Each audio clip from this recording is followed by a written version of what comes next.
ดีใจบ่ได้ที่ยังนี่ได้คะแนน108คะแนน80คะแนนไปว่าที่รางวัลที่2เจ้าพรแล้วบ่โดนฟันเมื่อกี้นี่โอ้ยฝนกินมาบุทันซ้ำโอ้สาวลังคังอาจารย์ของเฮียนไหนโมโสลังคังของโซลังคังเลยโอ้สาวลังคังนั่นดิเนาะเขาใส่ชุดอย่างประจำให้ส้นเผ่าผู้ไทยสุดใส่ส้นเท่าผู้ไทยข้างซ้ายข้างขวาเฟียบเลยทุกคนตุ๊คักเอลีดอกทุกคนมีแต่เซฟเลย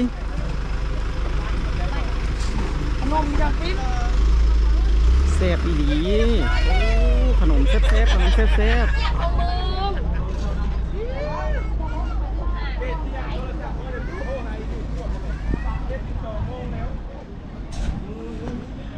โอ้ทั้งน้องกำลังทุกคนเลยกำลังเลยเห็นบ่กำลังฟ้อนเนาะว้าโถหลายคนเทสทางนี้ทีมงานมาเสียบ้านยังอันนี้ฮะโอ้โถหลายทุกคนเลยทีมงานเอาเชิญบรรดาน้องน้อยในบทโพสซาวนาโมนซื่นขึ้นสู่เวทีเชิญบรรดานักศิลปะแต่ละทีมอย่าเผาเมื่อเด้อถ้าพังผลประกาศรางวัลแล้วกันนะครับรางวัลสกอร์เดอร์บรรดาลูกหลานอีกได้เราดิหัวเขาโอ้บังไฟบุนี่บ้านใดนี่ไอ้นี่บังไฟมาแต่บ้านใดนี่ฮะหลังคังเลยบอกโอ้ผมบอกหลังคังเนื้อนี่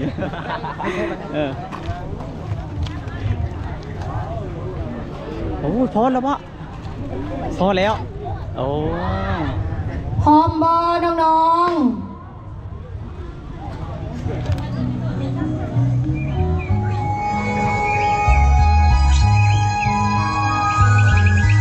มาเบิ่งน้องพร้อมทุกคนเลย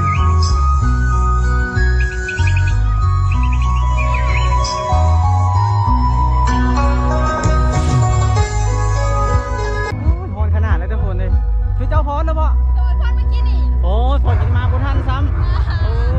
น้องสาวลังคังยังมีรอบต่อไปบ่ยังมีรอบต่อไปสุดท้ายนี่รอบสุดท้ายแล้วบ่นี่โอ้ยมาบุทันซ้ำสาวลังคังมาเลยบ่โอ้บุทันนะทุกคนนี่น้องฟอแล้วอันนี้จะเป็นมาดิสิครับละยังค่ะครับโอ้ยังพังขุนรางวัลบ่น้องสาวยังนี่ไข่มุกน้องไข่มุกโอ้เขาเจรลายสาวลังคังเมืองโบราณพาทุกคนเลยโอ้แม่ชื่อคุณพิษเลยจ้ะน่ะเขาพอแล้วหรอบ่ฮะเขาพอแล้วละโดยพอแล้วเรามีแต่เป็นเจ้าสี่แข่งขันเทพีไอไฟโอ้มีแต่ว่าพังผลบ่พังผลโดยพังผลแล้วก็แล้วมันใจจากเปอร์เซ็นต์80%โดยโอ้ยังว่า99บ่แม่นบ่โอ้ลดลงมาหน่อยเพราะว่าเห็นบ่อยากประมาทก็จะร้ายเพราะว่าทีมก็จะเก่งเติมแน่เราบ่อยากประมาทอันนี้แบบเข้ามาเป็นบ้านบ่แล้วมาเป็นเมืองบ่นั่นแหละบ่เป็นบ้านเจอบ้านเนาะโดยมี2บ้านของห่วงน้ำบ้านนาเผาแล้วก็บ้านดงขามประมาณนั้นเป็นติวพิษนะน้องเรามาจากของเฮียนไหนโมโสลังคังของโซลังคังเลยโอ้สาวลังคังนั่นดิเนาะโดยสาวลังคังหมู่บัวละพาทุกคนจนชื่อน้องสาวอย่างชื่อกุ้งน้องกุ้งโดยเอาขอบใจหลายเด้อขอบใจให้ชนะเอาที่1เด้อใจเลย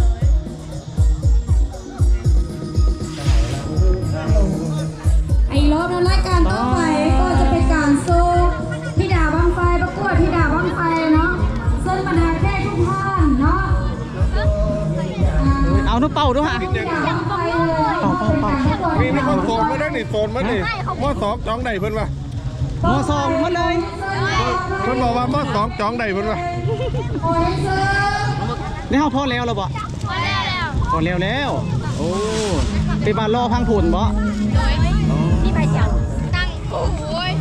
หม้อ2แนวหนอกขึ้นไปตั้งน้อยกับคำเดียวว่าตั้งน้อยตั้งน้อยแล้วใจจะน้องว่าเรียนอยู่หม้อ2แต่ว่าหม้อ2จ้องใดเพิ่นวะ ในเบิร์ดจองในเบิร์ด ว่าติดจองไว้เดี๋ยวมาว่าอีกเดือนหน้าที่ดำหน้าแล้วเดี๋ยวจองไปดำหน้าซอยเนาะ ดำได้ไงดำเป็น โอ้ดำหน้ามาเป็นบ่ มันดำเป็นได้อยู่ว่าไร โอ้สาดจองไว้แล้วดิจองมาจะหายไปดำหน้าหายเลยดิ ไอ้ถามเลย ดำน้ำเป็นแต่ไทยนะ อันนี้เขาว่าใส่สุดอย่างนี่เขาใส่สุดอย่างประจำ ไทยจับส่วนเผ่าไทย ส้นเผ่าผู้ไทยสุดใส่ส้นเผ่าผู้ไทยเขามาจากโรงเรียนไหน ได้หมดนะคะ มอโซหลังคังน้องๆนะทุกคนเนาะตอนนี้เขารอพังผลเนาะเขามั่นใจจากเปอร์เซ็นต์ ฮะ มั่นใจจากเปอร์เซ็นต์ว่ะเฮ้ยคือว่าเอาต่ำแท้ 1%ก็ได้1% เป็นยังคือเอาต่ำแท้ โฆษณาค่ะเราโอ้ยบอกงานที่ทำงานคอนงานด้วย โอ้ย แล้ววันไหน เอาสู้ๆเด้อ โดย ไปได้ที่หนึ่ง ของน้อยที่มาจากโรงเรียนมสลำพังมาใน4บทกลอนจะมี1บท เดี๋ยวไอ้ถามก่อนได้ที่หยังได้ที่หยังก่อนโอ้ที่หนึ่งเลยนะ 2บทกลอน โอ้ยเก่งหลายเขามาจากโรงเรียนไหน เด่นจำปา ปฐมหลักค่า 3บทกลอนมาตรการเครื่องจักรสานลาว โอ้ 4บทกลอน เอาใส่โยได้ใส่โยได้ ขึ้นโคเซิร์นน้องๆขึ้นสู่เวที เคิร์นใส่โย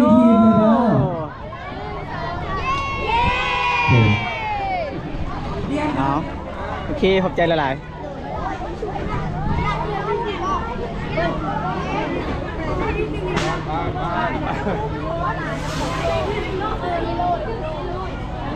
มันใจบ่นี่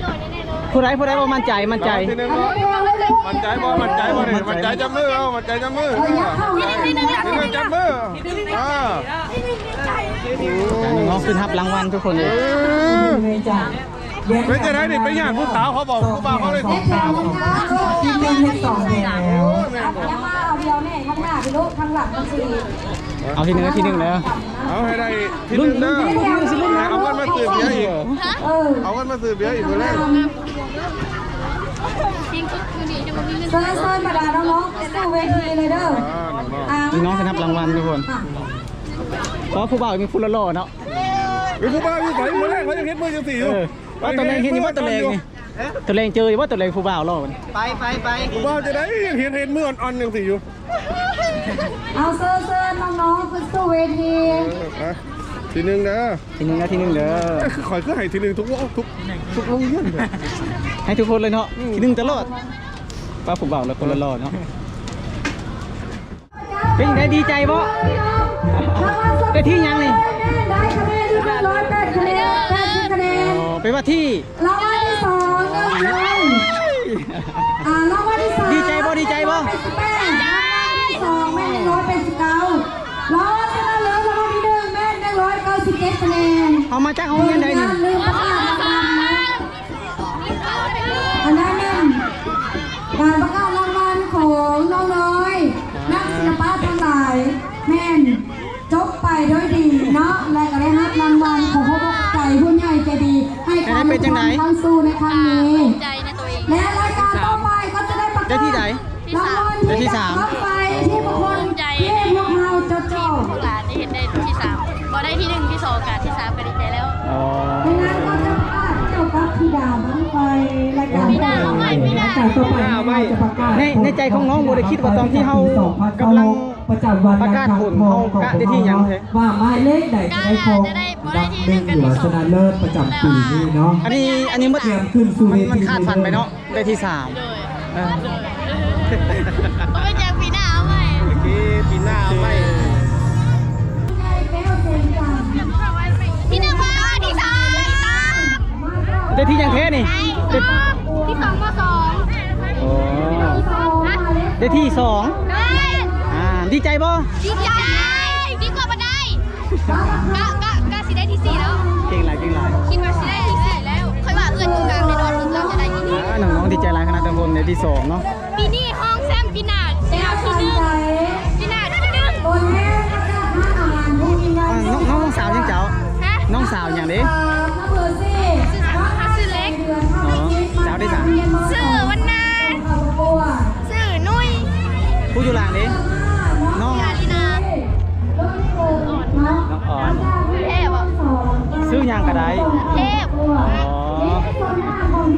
เอาไว้เบิ่งตอนปีหน้าดิโอ้ยปีนี้เขาได้ซ้ำนี้ปีหน้าบางเทื่อเขาแบบ ปีหน้าอาทิตย์หนึ่งปีหน้า อ๋อซ้ำนี้ก็ดีใจแล้วเนาะเอาสู้ๆปีหน้าสู้ต่อ ปีหน้าเอาที่หนึ่งเพราะว่าปีหน้าประกวดอยู่ทีมเดียว อ๋อ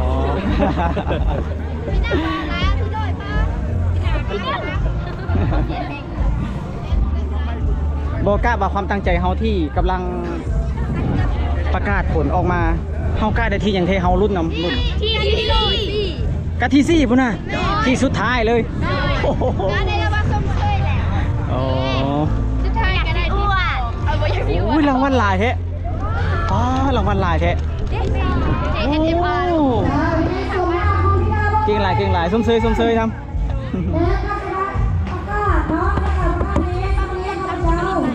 อันนี้เอาแล้วเหรอบ่มีแต่กลับเมื่อ เอายังจุดยังไง จุดบางไพ่บ่